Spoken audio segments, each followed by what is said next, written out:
இவனை மருத்துவ கண்டா இப்படி சொல்லி கொடுக்குறான் சாலை வரவை சரியா மரசபர் வர நல்வரவாக வரவேற்று பெரிய விமன் ஆசபனி ரப்பிக்கு யாரை வைத்து அல்லா என்ன கண்டிச்சாங்க அவங்கள நான் வரவேற்கிறேன் சொல்லுவாங்க இவருக்கான இப்படி மருத்துவ கண்டா அப்படின்னு சொல்லுவாங்க மரசபர் விமன் ஆசபனி ரப்பிக்கு. பிறகு மதீனா விட்டு வெளியில போனார் பல சந்தர்ப்பங்கள் இவ்வளவு மருத்துவம் தலைவர் அணியும் மனிதார ஆட்சியார் மதீனால ஆட்சியார் அணியும் சொல்லுவோம் எத்தனையோ பேர் இதுதான் நிறைய பேர் அப்போ அணியும் சொல்லுவோம் சரியா. திரும்ப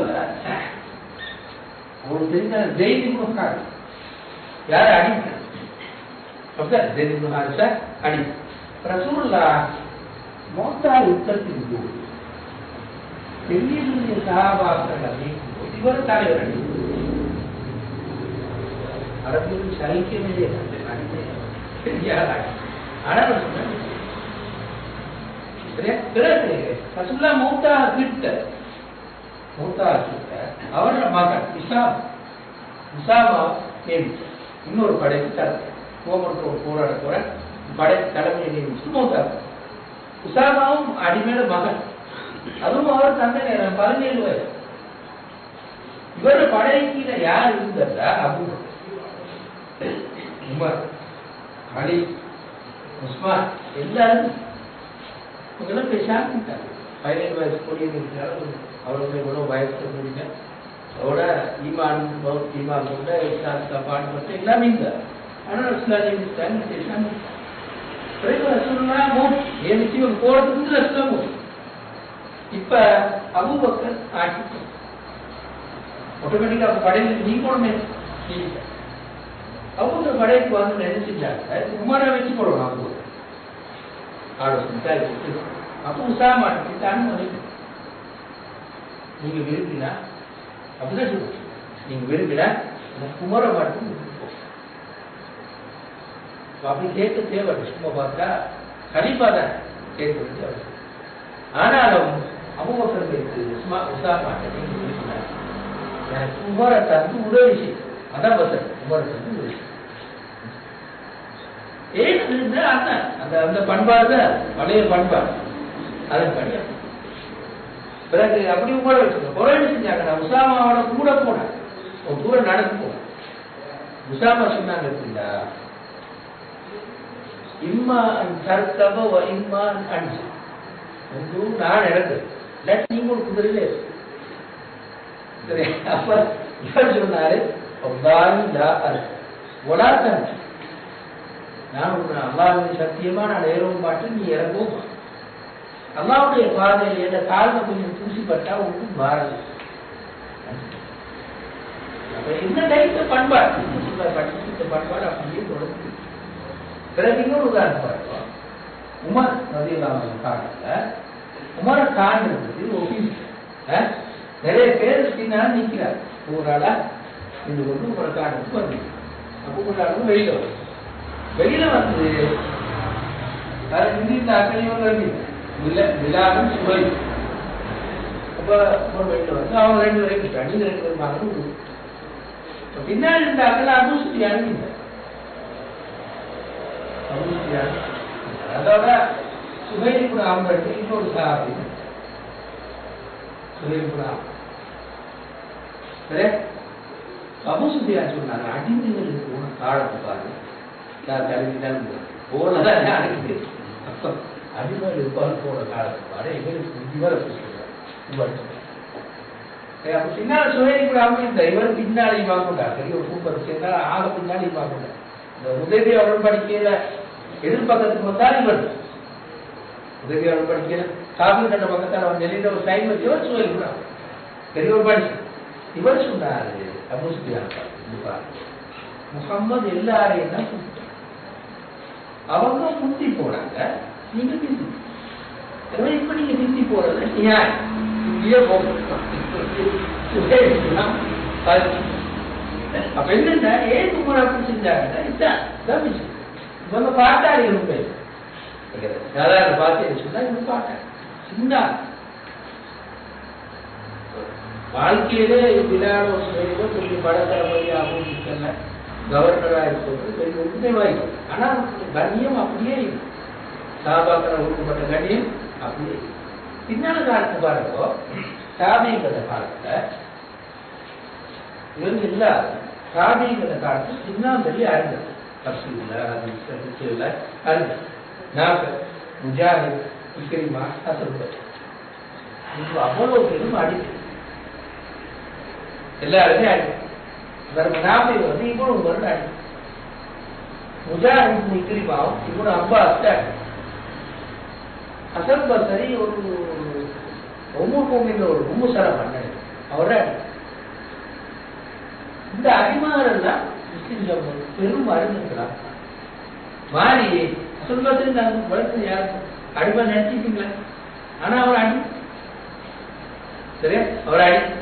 இவர்கள் இஸ்லாமிய சமூகத்தை மதிக்கிற பின்னாம்படி அறிஞர்கள் முதன்மை மாணிக்க ஆசிரியர்கள் ஒருவர் தான் நான் மாணிக்க ஆசிரியர் ஒருவர் தான் நான். எனவே இவரும் அந்தஸ்து பெற்று சமூகம் ஆக்களை அந்த இதை பார்த்து மதிக்கிறது எழுத பார்த்து அந்தஸ்து பார்த்து. எனவே இவ்வளவு மேல வரல வர அப்படின் இவ்வளவு மேல வர காரணம் இஸ்லாமிய வரலாற்றில் நிறைய காரணம் இந்த மாதிரி சம்பவம் ஒரு தொகை பின்னால காரணம் சரியா.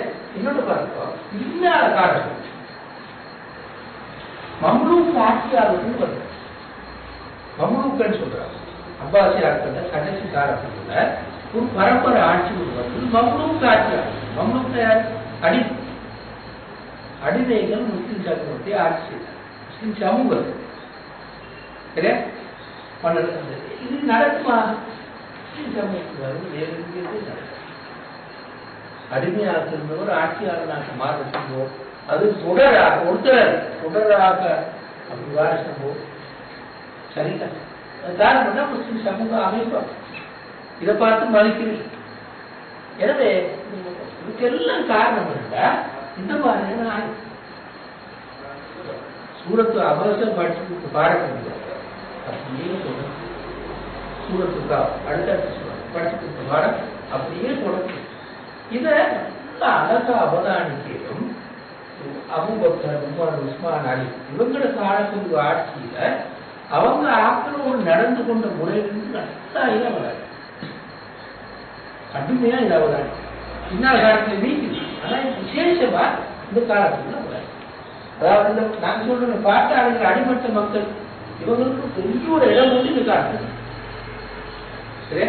உதாரணமா அபூபக்கர் ஆட்சிக்கு வந்தோன்னு ஒரு ஸ்பீச் ஒன்று செஞ்சாரு.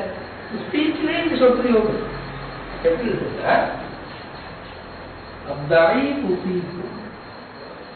கவியும் எங்கி உங்களிடத்தில் படவில்லை என்னிடத்தில் படவான் தனிபாசம் ஒரு படவின தயார் பாட்டாளி அதிகாரத்தில் காலத்தில் சமூகத்தில் உண்டு. அவர் எனக்கு படவான் சத்த ஆகுதல் அவனுக்கான உரிமையை நான் கொடுப்பேன். அரசாங்கத்துல பதவியில் நல்ல பணமான மாறும் அப்பான உரிமையெல்லாம் பெற்றுக் கொடுத்தேன். கவியும் மறுபக்கம் சொல்ல அது கவியும் சீக்கும் தாயிக்கும் உங்கள்கிட்ட பணவான இருக்கிறானே அவனை நினைத்து பழவி சமூகத்திற்கு அதில் தெரிஞ்ச ஆளா இருக்கிறாரே அவர் என்ன பொறுத்தவரை பழவி காசு கொடுத்தா அப்படி இருக்கிற பலமானவருக்கு அவனுடைய செயற்பாடுகள் பலவீனமான செயற்பாடுகள் கவர்மெண்ட் எடுக்க முடியாது. அது இல்லை சொல்லவா இருந்தாரு சமூகத்துக்கு பணம் நீங்க நினைக்கிறீங்களே ஒரு காசான படம் சமூக அந்தஸ்தான படம் பணத்தான படம் நினைக்கிறீங்களே நான் அதை பார்க்க மாட்டேன். அவன் தான் எடுத்து படம் அப்பதான் நம்ம டீச்சர் கொடுக்கலான்னு எடுத்து அவன் கொடுக்க வேண்டிய இடங்கள் எல்லாம் அப்பதான் எனக்கு அவனுக்கு அந்த அதை பார்த்து கூப்பிட்டு இடத்த கொடுக்கணும். அப்ப என்ன அவங்க சொல்ல வர நான் இந்த அடிமட்ட பாட்டாளி மக்களுக்கு கொடுத்தவன் சொல்லுவேன். ஸ்பீச் அதாவது இந்த கலீஃபாவாக மாறணும்னே 10-15 நிமிஷத்துக்கு ஒரு அது அப்படியே சொன்ன வார்த்தைகள் இது ضعيف فيكم قوي قوي فيكم ضعيف சொல்றது. பிறகு இஸ்லாமிய வரலாற்ற இந்த போக்கு வர்ணத்துக்கு முக்கியமான காரணமாக இருந்தது இந்த மாதிரி ஆயத்து, இந்த மாதிரி சம்பவங்களும் ஆயத்து. இந்த ஆயத்துக்கள் ஊடாக அல்லாஹ் உணர்த்து வந்த கருத்தை நீங்க எப்பவுமே ஆக்கல மனுஷன் ஆகவே பாரு பின்னாடி ஒன்றே பார்க்கலாம், சமூகம் அது ஒன்று பார்க்கலாம் மனுஷன். அதனால இந்த வசனங்கள் சொல்ல வர இப்ப அடுத்த துண்டுக்கு நாங்க வந்த இந்த சூறால அடுத்த போறதுக்கு வந்தால் ஒரு 5 நிமிஷத்துக்கு பார்க்கல அது பார்த்தாங்க. அதாவது குத்திலர் இன்சானிமா அக்பர் من أي شيء خلقه من نطفة خلقه فقدره ثم السبيل يسره ثم أماته فأقبره ثم إذا شاء أنشره الوقت كلا لما يقضي ما அந்த துண்டு குத்திலர் இன்சான் மா அப்படி ஸ்டார்ட் பண்ணி குத்திலர் இன்சான் மா கடைசி முடியுது சும்மா இதா ஷா அன்ஷா சும்மா இதா ஷா அன்ஷா கல்லா லம்மா யக்தி மா அதுவரை மாதிரி குத்திரல் இன்சான் மா இந்த ஆயத்து முடிஞ்சோடனே குத்திரல் இன்சான் நாங்கள் பார்த்துக்கோம் அது முடிஞ்சோடனே ஐபி சஃபரா கிராம் பர்ரா அது முடிஞ்சோடனே குத்திரல் இன்சான் மா அறிந்து கல்லா லம்மா யக்தி மா தமிழ் வாசிப்பாங்க கொடுங்க. பார்த்தா என்ன இருக்கு மனிதர்கள் தோற்றம் முதல் சரியா அதுவரை ஒரு மரத்தில் இருப்பது அதுவரையும் அப்படியே சொல்லுது. மனுஷன் பிறந்ததிலிருந்து கடைசி வரை சொல்லி இது சின்ன வசதி சரியா புத்திரல் இன்சான் தொடங்கி அப்படி சரியா மோனா நாங்கள் இதை பார்ப்பேன். புத்திரல் இன்சான் மனிதன் நாசம் அடையும் மா அக்பரா எவ்வளவு பெரிய குக்கூர் இருக்கிறான், எவ்வளவு பெரிய காதலாக இருக்கிறான், எவ்வளவு பெரிய நிராகரிப்பாளராக இருக்கிறான். இது என்ன ஆச்சரியமா சொல்றேன். புத்திரல் இன்சான் மா அக்பரா என்ன பெரிய காதலாக இருக்கிறான், எவ்வளவு பெரிய நிராகரிப்பாளராக நாசமடைக்கும் மனிதன். இதோ ஒரு இன்னொரு மாதிரி மொழி எப்படி மனிதன் நாசமடையும் அவனை எது நிராகரிக்க செய்தது சரியா மாண்டா எது மாண்டா எது அக்பரனை நிராகரிக்க வைத்தார் சரியா. அப்ப மனிதன் நாசம் அடையட்டும் எது அவனை நிராகரிக்க வைத்தது அது மாத்திரமா கேட்கிறேன். எது ஏழாவது இல்லை மனுஷன் நிராகரிப்பாளர் மாற்றிட்டு கொண்டு இல்லை மனுஷன் நாசம் அல்லது மாவுக்கு இன்னொரு கருத்து ஆச்சரியத்தை பார்க்க ஆச்சரியத்துக்கான ஒரு ஹரத்து சரியா ஒரு கிடைச்சோம். இப்போ மனிதன் நாசம் அடையும் இவ்வளவு பெரிய நிராகரிப்பான அது மாதிரி சொல்லுவோம் பெரிய நிராகரிப்பான இது கேளாது சரியா என்ன சொல்லுவோம் அப்படி சொல்லிட்டு தான் நீங்க அருவா கேள்வி எதாவது படைக்கப்பட்ட அது பார்த்தாலே நிராகரிக்கிறேன் சொன்னது மனுஷன் படைக்கப்பட்ட இடத்துல தொடங்கி மூத்தாகி அடக்கம் செய்யப்படும் வருகிறாங்க. அப்படியே மனுஷன் வாழ்க்கை ஓட்டத்தை அப்படின்னு பார்த்தால் நிராகரிப்புக்கு காரணம் இல்லை. மனுஷன் அவனே பார்க்கின்றார் விளங்கும் நிராகரிக்க எப்படி நிராகரிக்கிறது யார் நிராகரிக்கிறது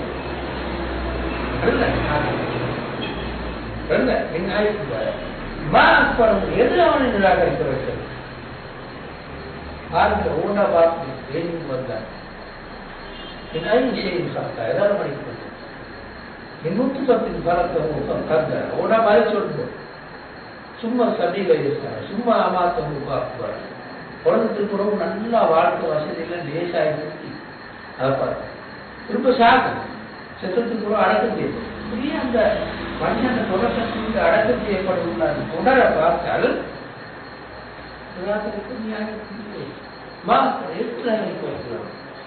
கேட்டாங்களா சொல்ற அப்ப நாசமா போகும் புத்திரல் இன்சான் நாசமா போகும். என்ன பண்ணுறாங்க சரியா? அதுதான் இல்லை. நாங்கள் ஒவ்வொன்றா பார்க்கணும், விளங்கும். அவ்வளோ தூரம் விளங்க தேவையில்லை.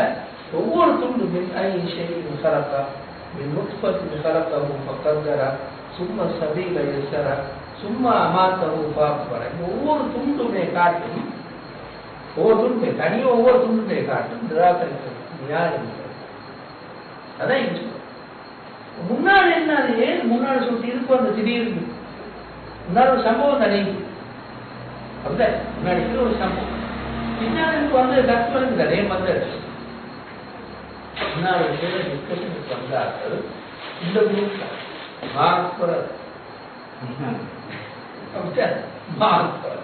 சேர்ப்பாட்டுட்டா வந்தவங்க உண்மையா உள்ள ஊரிதான். அப்பா சொன்ன நாசமா இப்படி வந்து நிராகரிக்க சரியா? எப்படி வந்து நிராகரிக்க எந்த நியாயம்? நியாயமே இல்லை. குழந்தைகள் இந்த பாறை மூத்தாக உள்ளது. எந்த நியாயம் நீங்க மறுக்கு? ஒரு நியாயம் என்றதான் சொல்றேன். அந்த குறிப்பிட்ட சம்பவத்தோடு இது சேர்த்து நியாயமே இந்த ஆசிரியர் மாத்துவா வரும். இந்த மூலையை தொடர்ந்து பார்த்தா அழகா கிடக்குது, இதெல்லாம் கிடக்குது.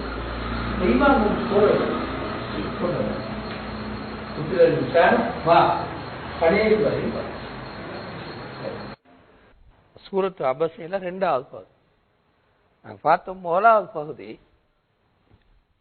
பகுதி ஒரு தாவா நிகழ்வோடு ஆரம்பித்தது என்று பார்த்தோம். அபசவத்தவல்லான் ஜாஹுலாமா பகுதி ஒரு தாவா நிகழ்வோடு இப்னு உம்மி மக்தூம் இந்த சஹாபி நிகழ்ச்சியோடு ஆரம்பித்தேன்னு பார்த்தோம். இப்ப அது பின்னால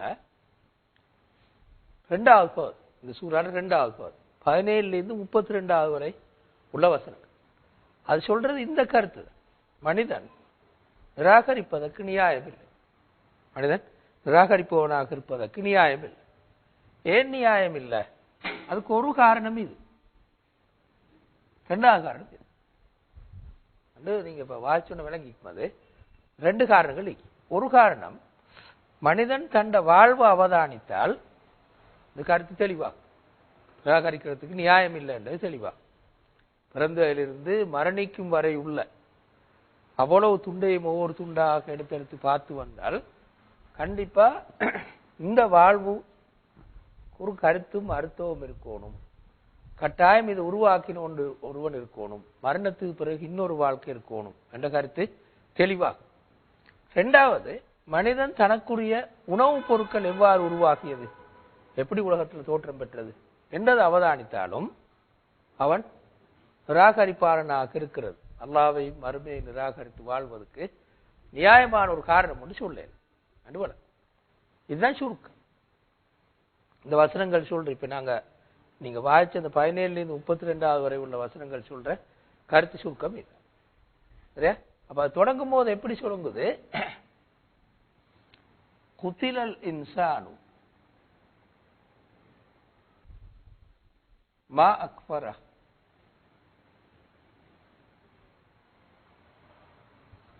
மனிதன் நாசமடையட்டும், அவன் எவ்வளவு பெரிய நிராகரிப்பாளனாக இருக்கிறான்.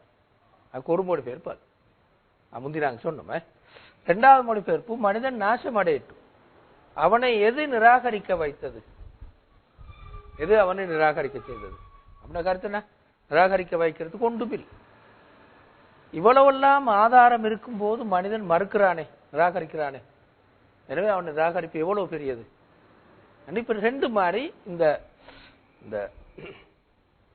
மா என்ற சொல்லுக்கும் 2 மாதிரி கருத்து இருக்கு. ஒன்று ஆச்சரியம் என்ற கருத்து கொடுக்கும், ஆச்சரியமா ஒன்று சொல்றேன், அதுக்கு சொல்றேன். 2வது உங்களுக்கு தெரியும், அது எது என்ற கருத்தையும் கொடுக்கும். 2 கருத்தை மா என்றே கொடுக்கும். மனிதன் நாசம் அடையட்டும், அவன் எவ்வாறு நிராகரிக்க முடியும், எது அவனை நிராகரிக்க வைத்தது, அவன் எவ்வளவு பெரிய நிராகரிப்பாளனாக இருக்கிறான் என்று சொன்னதுதான் என்றுதான் இந்த வசனம் தொடங்கும். குர்ஆன் பின்னால சொல்ல வருது, நிராகரிக்க இயலாது மனிதன். உண்மையில் சரியா அவன் பார்த்தால் நிராகரிக்க இயலாது. ஏன் நிராகரிக்க இயலா? இப்ப அதில் ஒவ்வொரு துண்டாக சொல்லும், துண்டு துண்டாக உடைச்சு சொல்லும். ஒவ்வொன்றையும் தனித்தனியை யோசிச்சு பார்க்க சொல்லி ஒவ்வொரு துண்டாக உடைச்சு சொல்லு. முதலாவது சொல்லுது, மின் ஐ ஷைஇன் ஹலகா. முதலாவது இதை அவன் பார்க்கட்டும். மின் ஐ ஷைஇன் ஹலகா, அவனை அவன் எதனால் படைத்தான்? அவனை அவன் எதனால் படைத்தான்? பெரிய ஒரு விசேஷமான பொருளாலையா படைத்தான்? இல்லை, ஒரு அற்பமான ஒரு சின்ன ஒரு பொருளால படைத்தான். இவ்வளவு பெரிய மனிதன் உருவாக்கினது ஒரு அற்பமான சின்ன ஒரு பொருளால். அப்ப அதை விளங்கப்படுத்துறது பழக்கத்துக்கு. மின் நுத்ஃபத்தின் ஹலகஹு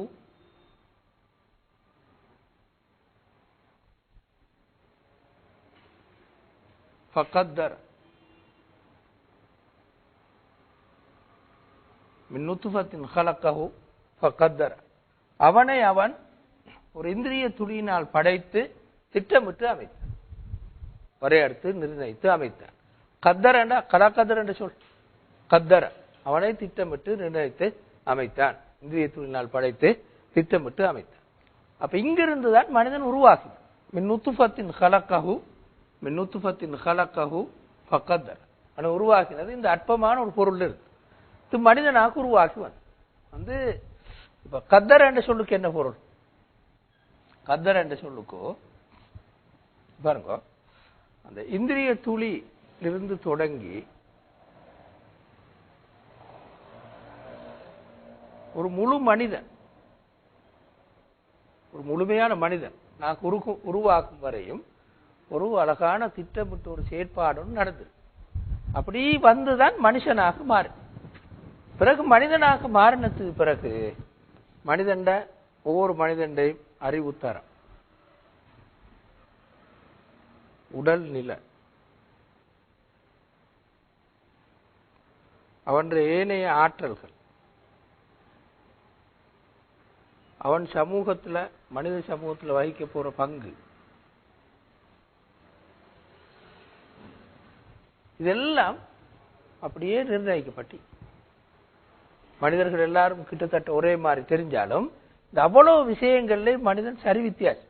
எல்லா மனிதர்களும் வேற வேறு மாதிரி தான் இருப்பாங்க. எந்த அளவுக்குன்னா உடல்நிலையிலேயும் கூட, உடல்நிலையிலேயும் கூட மனிதர்களுக்கு மனிதன் வித்தியாசமா. இந்த விரல் அடையாளத்தை எடுப்போமே, கோடிக்கணக்கான மனுஷன் இருந்தால் கோடிக்கணக்கான அமைப்பு இருக்கும். ஒரு நாள் 2 மனிதன் அதில் ஒத்துழைக்கவே மாட்டான். இதை எடுத்தால் கூட, குரல் எடுத்தால் கூட கோடிக்கணக்கான மனுஷன் இருந்தா கோடிக்கணக்கான குரல், சவுண்ட் வித்தியாசம். அப்படித்தானே? நாங்க சவுண்டை பார்த்துட்டு ஆள் யாருன்னு சொல்லுவோம், என்ன கூப்பிடுற ஆள் யாருன்னு சொல்லுவோம். அப்படி எங்கட தலையிலே ஈக்கும் நூற்றுக்கணக்கான குரல் வித்தியாசம் அப்படியே பதிவாக ஈக்கி, எங்களோட குடும்பத்தோடு சம்பந்தப்பட்ட, எங்களுக்கு தெரிஞ்ச ஆக்களோடு சம்பந்தப்பட்ட நூற்றுக்கணக்கான ஆக்களோட குரல் வித்தியாசம் கூட எங்கள்ட மனசுல பதிவுல இருக்கு. எனவே யாராலும் சத்தம் போட்டால் கூப்பிட்டால் இவர் தான் வந்திருக்கிறேன்னு நாங்க சொல்லுவோம். அப்படி மனிதர்களுக்கு மனிதன் குரல் கூட வித்தியாசப்படுற அளவுக்கு தான் இருக்கிறார் மனிதன். அதைத்தான் நீங்க சொல்ற கத்தர என்று சொல் காட்டுறது அது. ஆனால் எல்லா மனிதர்களும் உருவாக்கின ஒரு பொருளால் உருவாக்குற மெத்தட்டும் ஒரு மாதிரி தான். சும்மா பார்த்தா ஒரு மாதிரி ஒரே வகையான கருப்பை, அப்படித்தானே? ஒரே வகையான கருப்பை, மனிதண்ட இந்திரிய துளி, பெண்ணுடைய முட்டை, 2 இணைந்து ஒரே மெத்தட்டுக்கு தான் உருவாக்கும். அதுல வித்தியாசம் ஒன்றும் இல்லை. உருவாக்குற அமைப்புல ஒரு வித்தியாசமும் இல்லை, அப்படித்தானே? ஆனா உருவாக்கினத்துக்கு பிறகு ஆக்களை பார்த்தால் எல்லாம் வேறுபாடு. உடல் நிலையில், உடல் அமைப்பிலிருந்து தொடங்கி அறிவு தரத்துக்கு வந்து, ஏனைய ஆற்றல்களுக்கு வந்து, சமூகத்தில் ஒவ்வொரு ஆளும் வகிக்க போற பங்குக்கு வந்தால் எல்லாமே சரியான வித்தியாசம். இப்ப நாங்க உலகத்துல எங்கள்கிட்ட ஒரு அச்சொண்டி இருந்தா, ஒரு அச்சொண்டி அதுல ஒரு பொருளையும் போட்டு அடிச்செடுக்கும் போது எப்படி வரும்? ஒரே மாதிரி வரும். பாட்டாவோ இல்லாட்டி சன்லைட்டோ இதுல போட்டு அடிச்சுட்டு எடுத்த உடனே ஒரே மாதிரி வரும். திரும்ப திரும்ப அதே மாதிரி வரும். சும்மா சாதாரணமாக பார்த்தா அப்படித்தான் இது உருவாக்குற அமைப்பெல்லாம் ஒரே மாதிரி, ஒன்றுமில்லாது. ஆனா மனிதனுக்கு மனிதன் வெளியில வாரினரும் எல்லாரும் வித்தியாசம். இது ஒரு ஆச்சரியமான ஒரு உண்மை. கோடிக்கணக்கான மனிதனும் எப்படியாவது வித்தியாசப்படுவோம். 2 புள்ளியா இருந்தாலும் வித்தியாசப்பட்டுருவோம். இது மனிதர்கள். திரும்ப அறிவு தர வேறுபாடு சொல்லவே தேவை. ஆக பெரிய விஞ்ஞானியா இருப்பான், எழுத வாசிக்க தெரியாம இருப்பான். அப்படித்தானே? தொப்புல வள்ளி இப்ப நான் பெரிய மடேனாவும் இப்ப மடிச்சு இப்ப 2 பேருக்கு மேல ஒரு மடைக்கு மடுவுக்கு மேல பயங்கர வேறுபாடு ஒன்று இருக்கு. ஆனா 2 பேரும் மனிதர்கள் தான். அப்ப இந்த ஆற்றல் அறிவு தரம் இதுகள வேறுபாடும் சரி பெருசு, சரியான கூட. ஆனா உருவாகின அமைப்பு பார்த்தா மின்னுத்து பத்தின் கலக்க அவ்வளவு இந்த பயங்கரமான வித்தியாசம். அதே காட்டும் யாரோ திட்டமிட்டு உருவாக்கி வித்தியாசப்படுத்தி அனுப்பிவிடுறாங்கன்னு காட்டும்.